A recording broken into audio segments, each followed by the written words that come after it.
This is a 1956 Packard Caribbean. It's a convertible, and I videoed it 4 years ago at the same place. And I wanted to video it again because it's such an extraordinary car. It's the last of the big Packards, and it brings back memories for me. Notice the dual carburetors, dual 4 barrels. Notice the sound deadening material there on the underside of the hood. Massive engine. There's the reservoir for the power steering. In perfect condition, really. The Russians came out with a car about this time that looked very similar to this car, called the ZIL, Z-I-L, and it looked so close that people thought that Packard had sold the dies to Russia to produce that car, but that is not true. It was their invention, although it looked like they copied the Packard quite closely.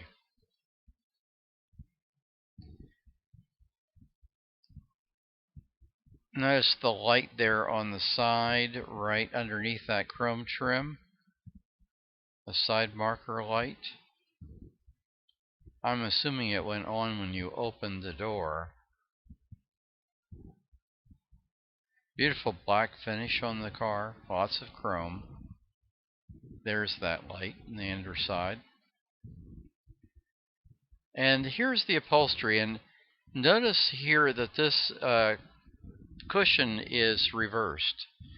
And I really wanted to show you this because in the previous video they were all the cushions were in that pattern that you see now, but the owner has reversed the cushions so you can see what it looked like if all the cushions were reversed. Now there's the Packard Ultramatic controls: low, neutral, high, and drive, and of course reverse and park.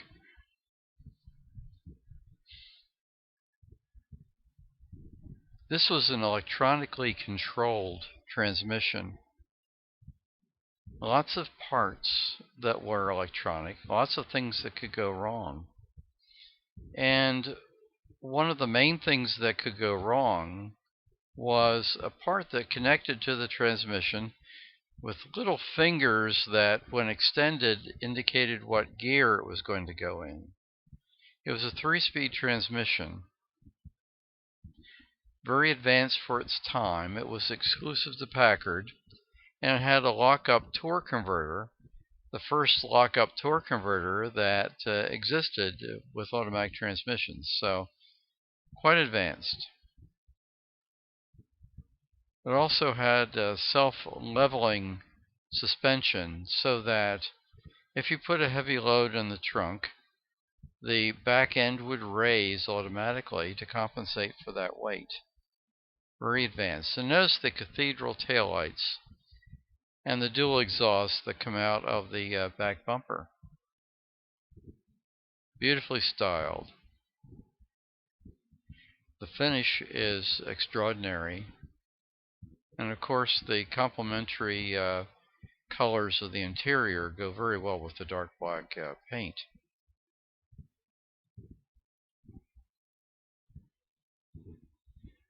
Right next to this car you can see a 51 Fraser, which I had videoed earlier this year. Actually, probably it was like late last year. 51 Fraser Vagabond. So you can look that one up if you want to.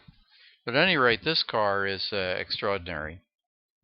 Now, Martha Wright was a singer who had a series on ABC television called the Packard Showroom. And I remember vividly when she talked about the Packard when it merged with Studebaker, and she assured her audience that all would remain the same with Packard. Nothing would change. Little did she know what was to happen to Packard. Martha Wright. It was yes. So kind of an operatic singer, as I remember. But she evidently was not privy to what was happening at Packard. It's too bad. Packard's actual factory had been sold so that they actually couldn't produce any more big cars.